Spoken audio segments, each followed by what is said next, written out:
గురుగారు, భాద్రపద శుద్ధ సప్తమిని లలితా సప్తమిగా వ్యవహరిస్తూ ఉంటారు కదా. ఈ సప్తమి తిథి రోజు లలితాదేవిని ఎందుకు ఆరాధన చేయాలి? లలితాదేవి నమామి లలితా పాదం అని చెప్పి మనం పొద్దున్నే ఉదయం పూట ప్రార్థన చేస్తూ ఉంటాం.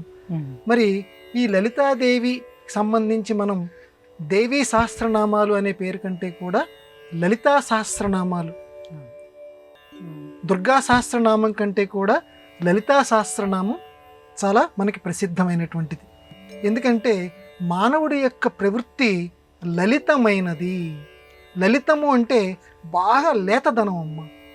మనం అందరం కూడా కర్ర విరిచినట్టుగా మాట్లాడితే వాడి దగ్గర ఎక్కువసేపు మనం కూర్చోలేము.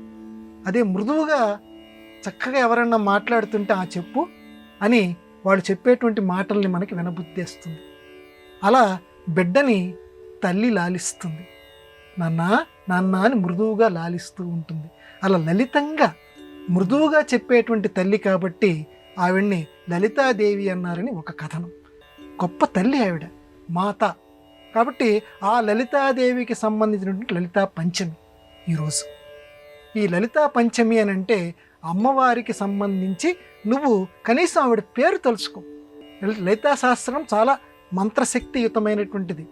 కనీసం శ్రీమాత అని ఒక్క మాటను అనంటే నీకు లలితా శాస్త్రం మొత్తం చదివినటువంటి ఫలితం నీకు లభిస్తుందని గణపతి సచ్చిదానంద స్వామీజీ చెప్పారు.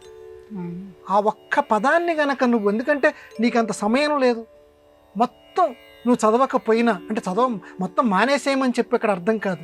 నీకంత తీరిక లేకపోతే ఆ ఒక్క పదాన్ని మిగతా రోజుల్లో అనుకో మంచిగా జరుగుతుంది.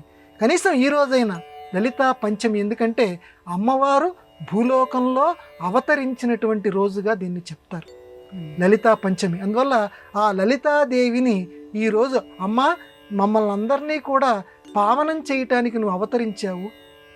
నీది గొప్పదైనటువంటి నీ లలితమైనటువంటి నీ లాలిత్యం ఏదైతే ఉందో అది ఈరోజు మేము తలుచుకుంటున్నాం తల్లి. ఎందుకంటే అంతర్ముఖ సమారాధ్య, లోపల ఆవిడ తలుచుకోనబట్టింది. ఎప్పుడూ కూడా ఆవిడని లోపల తలుచుకుంటూ ఉండాలి. తలుచుకుంటూ ఉంటే నీ లోపల ఉన్నటువంటి తాపం ఏదైతే ఉందో దాన్ని పోగొట్టేటువంటి తల్లి. అటువంటి ఆ లలితాదేవిని ఈరోజు కనీసం ఈ లలితా పంచమి రోజున లలిత, ఇదివరకు పూర్వపు రోజుల్లో ఇలాంటి పేర్లు పెట్టుకునేవారు. లలిత అని పేరు పెట్టుకుంటే కనీసం ఆ కూతుర్ని పిలిచేటప్పుడు లలిత అని పిలిచారనుకోండి, కనీసం అప్పుడైనా సరే లలితాదేవి యొక్క జపం జరిగేది అని చెప్పి. ఆ లలితా సహస్రనామాలు చదివితే ఈరోజు మంచి ఫలితాన్ని నీకు అమ్మవారు కలగచేస్తారు. లేదా లలితా పంచరత్నం కనీసం చెప్పించుకోండి.